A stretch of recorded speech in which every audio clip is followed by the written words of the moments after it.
નમસ્કાર વિદ્યાર્થી મિત્રો, સ્વાગત છે તમારું તમારી પોતાની યુટ્યુબ ચેનલ માય ટીચિંગ ક્લાસમાં। આજે આપણે ભણીશું ધોરણ 5 વિષય આસપાસ સેમ 2માં પાઠ 16 સ્વચ્છતા આપણું કામ। ચાલો વિદ્યાર્થી મિત્રો, સ્વાધ્યાયપોથી પૂરેશુ સરસ અક્ષરે મારા સાથે પૂરતા જાઓ તેવી બધાને શુભેચ્છા। પ્રશ્ન નંબર 1 છે, સાચો વિકલ્પ શોધી સામે ચોરસમાં એનો જવાબ લખો। ચાલો, પેલું ગાંધીજી કઈ બાબતના ખૂબ જ આગ્રહી હતા તેમાં લખો સી સ્વચ્છતાના। બીજું, ગામ કે શહેરમાં રસ્તા સાફ કરવાનું કામ કોણ કરે છે તેમાં લખો બી સફાઈ કામદાર। ત્રીજું, કચરાનો ઢગલો 1 અઠવાડિયા સુધી પડ્યો રહે તો શું થાય તો એમાં આવશે ડી આપેલ તમામ। ચોથું, તમારે વાળ કપાવવાના છે, તમે કોની પાસે જશો તેમાં લખો ડી વાણંદ। પાંચમું, મીઠાઈ લેવા તમે કોની દુકાને જશો તેમાં લખો ડી કંદોઈની। છઠ્ઠું, ગાંધીજી અમદાવાદમાં કયા આશ્રમની સ્થાપના કરી હતી તેમાં લખો બી સાબરમતી આશ્રમની। પ્રશ્ન નંબર 2 છે, ખાલી જગ્યા પૂરો। સ્વચ્છતા એ આરોગ્યની ચાવી છે। બીજો, કચરો હંમેશા કચરા પેટીમાં જ નાખવો જોઈએ। ત્રીજું, ગાંધીજી સ્વચ્છતા અને સફાઈના ખૂબ જ આગ્રહી હતા। ચોથું, કપડાને ઇસ્ત્રી કરવાનું કામ ધોબી કરે છે। પાંચમું, સફાઈ કામદાર ઝાડુ વડે કચરો વાળે છે। છઠ્ઠું, લોકો ગાંધીજીને બાપુના નામથી ઓળખે છે। સાતમું, મહાદેવભાઈ દેસાઈ ગાંધીજીના મિત્ર હતા। ચાલો વિદ્યાર્થી મિત્રો, પ્રશ્ન નંબર 3 છે, ખરા ખોટા વિધાનો જણાવો। એમાં લખો પેલું, ગાંધી આશ્રમમાં આવતા મહેમાનો એ પણ પોતાના કામ જાતે કરવા પડતા, સાચું। બીજું, કચરાને ખુલ્લા મેદાનમાં નાખી દેવો જોઈએ તો કે ખોટું। ત્રીજું, ગાંધીજીના સાબરમતી આશ્રમમાં શૌચાલયની સફાઈનું કામ એક જ જાતિના લોકો કરતા તો કે ખોટું। ચોથું, ગાંધીજીએ ગાંધીનગરમાં આશ્રમની સ્થાપના કરી હતી તો કે ખોટું। પાંચમું, વર્ધા શહેર મહારાષ્ટ્રમાં આવેલું છે તો કે સાચું। મહાદેવભાઈના દીકરા નારાયણભાઈ નાના હતા ત્યારે ગાંધીજી સાથે રહેતા તો કે સાચું। ચાલો, પ્રશ્ન નંબર 4 છે, જોડકા જોડો વિભાગ અ અને બ। ચાલો, પહેલાની સામે આવશે ચોથું, બીજાની સામે પાંચમું, ત્રીજાની સામે પહેલું અને ચોથાની સામે બીજું। પછીનો પ્રશ્ન છે, 1-2 વાક્યમાં ઉત્તર લખો।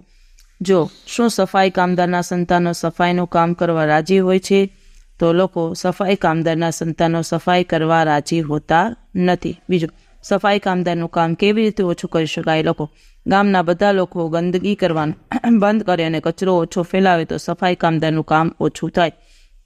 ત્રીજું, ગાંધીજીના સાબરમતી આશ્રમમાં આવતા દરેક મહેમાનને કયું કામ શીખવામાં આવતું તો લખો ગાંધીજીના આશ્રમમાં આવતા દરેક મહેમાનને આશ્રમના તમામ નિયમોનું પાલન અને પોતે જ સફાઈ કરવી તેવું શીખવવામાં આવતું। ચોથું, ગાંધીજી શાના આગ્રહી હતા તો લખો ગાંધીજીએ સ્વચ્છતા અને સફાઈના આગ્રહી હતા। પાંચમું, તમારા ઘરમાં શૌચાલયની સફાઈ કોણ કરે છે તો લખો મારા ઘરમાં શૌચાલય મારા મમ્મી સાફ કરે છે। છઠ્ઠું, તમારી શાળાની સફાઈ કોણ કરે છે તો કે મારી શાળામાં સફાઈ કામદાર કરે છે। સાતમું, તમારી શાળામાં શાની સફાઈ કરવામાં આવે છે તો લખો મારી શાળામાં શાળાના રૂમની, લોબીની અને મેદાનની સફાઈ કરવામાં આવે છે। આઠમું, તમારી શાળામાં સફાઈ કયા સમયે થાય છે તો મારી શાળામાં શાળા શરૂ થયાના અડધા કલાક પહેલાં સફાઈ થાય છે। ચાલો વિદ્યાર્થી મિત્રો, છઠ્ઠો પ્રશ્ન જુઓ, સફાઈ કામદારને સફાઈ કામ કરવામાં કેવી મુશ્કેલીઓનો સામનો કરવો પડે છે તો જવાબ લખો સફાઈ કામદારને સફાઈ કરવામાં ઘણી બધી મુશ્કેલીઓનો સામનો કરવો પડે છે, જેવી કે રસ્તા સાફ કરવા, ધૂળ નાક વાટે ફેફસામાં જાય છે, આથી શ્વસન તંત્રના રોગો થવાનો ભય રહે છે, ધૂળ અને ગંદકી ચોટવાથી ક્યારેક ચામડીના રોગો થાય છે, હાથ પગ અને કપડાં બગડે તેને સાફ કરવા પડે છે।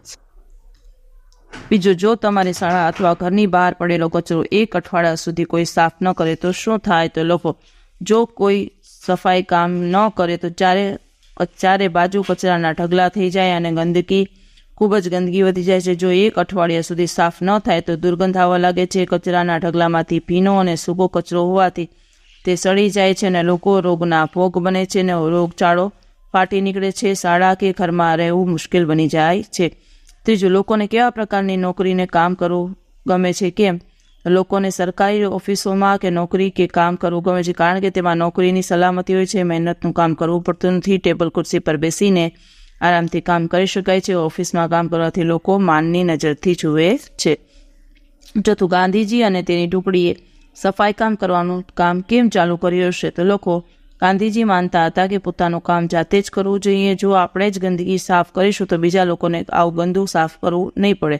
ગાંધીજીએ કાર્યની શરૂઆત સાબરમતી આશ્રમમાં કરી હતી તો જ લોકોમાં બદલાવ આવશે અને આ ગંદુ કામ એક જ જાતિના લોકો છે એવો વિચાર મનમાંથી નીકળી જશે આ રીતે ગાંધીજી અને તેમના સાથીદારોએ સફાઈ કામ ચાલુ કર્યું. 5મું, શૌચાલય અને ગટર સાફ કરતા વ્યક્તિઓ સાથે તમે કેવું વર્તન કરશો? લખો.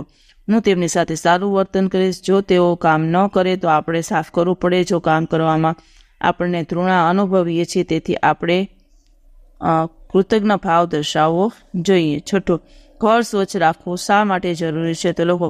ઘર સ્વચ્છ રાખીએ તો ઘરમાં માખી, મચ્છર અને રોગના જંતુઓ થતા નથી. પરિણામે આપણને રોગ થાય નહીં અને તંદુરસ્તી સારી રહે. તેથી માનસિક રીતે પણ સ્વાસ્થ્ય સારું રહે.